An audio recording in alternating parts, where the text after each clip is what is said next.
Сәлем достар, каналыма қош келдіңіздер. Бүгін сіздерге мұғалімдер күніне орай шоколадты пиондар мен розалардың жасалу жолын көрсететін боламын. Видеоны қарамас бұрын каналыма тіркеліп кетіңіз және келесі мастер-класстарды өткізіп алмау үшін қоңыраушаны басып қойыңыз. Шоколадты букеттер мен розаларды жасау үшін мен бельгиялық калибаут шоколадын қолданамын. Бұл жолы мен 25%-ды 2 капляның шоколадын қолданатын боламын. Егер де жаңадан бастап жатқан болсаңыздар, 3 каплямен алғыңыз дер едім, себебі жұмыс жасау өте ыңғайлы болады. Мінекей ыдысқа 160 грамм шоколад салатын боламыз. Шоколадымызды микроволновкада немесе водяная баняда ерітеміз. Температурасын арнайы термометрмен бақылаймыз. Және де жұмыс жасап жатқан жеріміздің бөлме температурасы 18-ден 20 градус аралығында болу керек. Енді ерітілген шоколадымыздың температурасын тексереміз. 39-дан 45 аралығында болуы маңызды. Үстіне 50 грамм шоколад қосып жақсылап араластырамыз, температурасын 30-ға дейін түсіреміз. Температурасын түсіру процесінде міндетті түрде араластырып тұруымыз қажет және арнайы термометрмен бақылаймыз. Мінекей 30 көрсетіп тұр, яғни дайын болғанның белгісі. Енді арнайы кондитерлік қапқа құямыз немесе рулон пакетті қолдансаңыз да болады. Осылайша барлығын құямыз және пакеттің ұшын аздап кесіп тастаймыз. Роза мен пиондарға осындай арнайы форма қолданамыз. Формамыздың құрғақ әрі таза болуы маңызды. Осындай формаларға заказ беру үшін ссылканы төменгі описание бөліміне қалдырып кететін боламын. Сол жерде осындай пиондар мен розаларға немесе басқа да қалаған формаларыңызға заказ бере аласыз.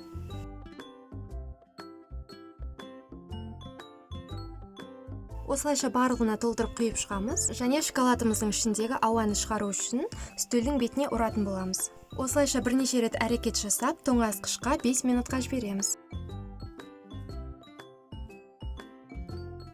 Шоколадымыз аздап қатып тұр, яғни формасын аздап ұстайды. Енді шоколадымыздың ортасына 30 сантиметрге шпажкалерді абайлап тығатын боламыз. Шпажка таңда өз еркіңізде, егер де букетіңіз кішкентай болса, яғни розалардың саны азырақ болса, қысқарақ шпажка таңдасаңыз болады. Барлығын осылай абайлап тығып шығамыз және қайтадан тоңазытқышқа 1,5-2 сағатқа жібереміз. 2 сағатта толықтай қатып дайын болды, яғни шоколадты формадан қорықпай шеше береміз. Алдымен дәл осылай шеттерін босатып аламыз, одан кейін шпажка арқылы тартатын боламыз.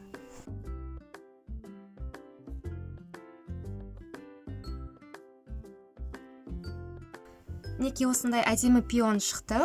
Егер де темперированияны дұрыс жасасаңыз, шоколадымыз еш сынбай формадан оңай шығады. Осылайша шеттерін босатып, барлығын аламыз.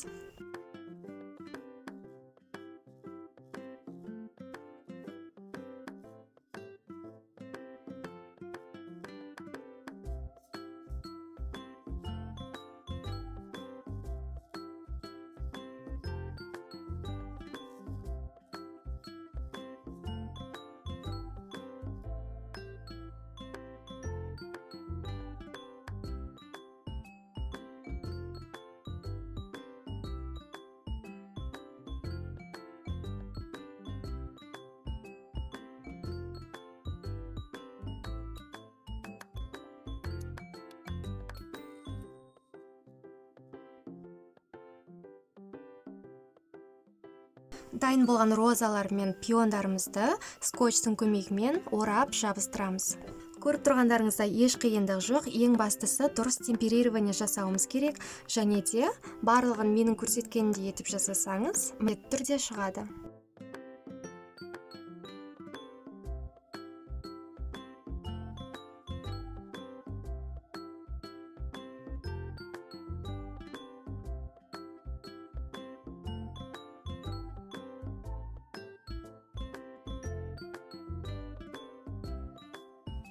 Енді гүлдеріміздің шеттеріне маршмеллоу кәмпитін қолданатын боламын.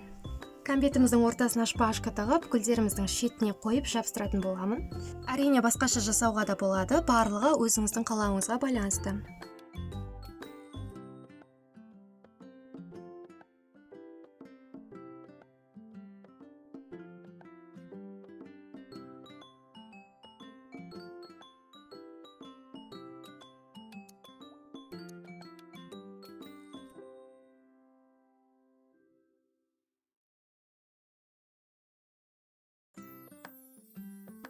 Неге достар, біздің гүлдеріміздің негізі дайын болды. Енді букет қылып ораймыз. Кез келген түсті қағаз таңдаймыз және букет қылып орауда өз еркіңізде. Мен сияқты ең қарапайым әдісті қолдансаңыз болады, яғни екі жағын жауып ораймыз. Осылай жауып қойса да әдемі көрінеді, бірақ мен басқалай жасайын деп шештім. Келесі видеода букет жасаудың әдістерін көрсететін боламын. Егер де видео ұнаса, міндетті түрде лайк басып, каналыма тіркеліп кетуді ұмытпаңыз. Және де келесі мастер-класстарды өткізіп алмау үшін қоңыраушаны басып қойыңыз. Сау болыңыздар.